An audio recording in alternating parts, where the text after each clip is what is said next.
আজকে আমরা আলোচনা করব সপ্তম শ্রেণীর নতুন শিক্ষা curriculum chapter 6.4 page number 58.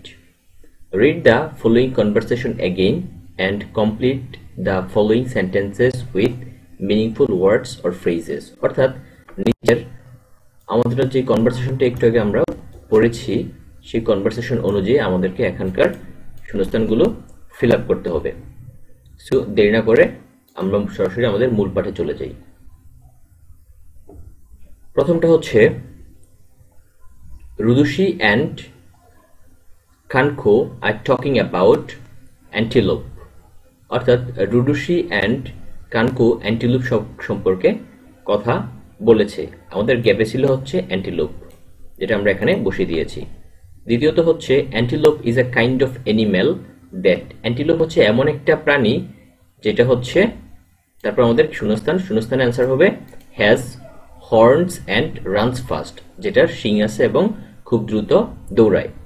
C number, after reading the articles Rudushi and Kanko couldn't understand. অর্থাৎ আর্টিকেলটি পড়ার পর রুডুশি অ্যান্ড কানকো বুঝতে পারে নাই যে আমাদের শূন্যস্থানে হবে the living place of antelope, অর্থাৎ অ্যান্টিলোপের বাসস্থান বা কোথায় থাকে।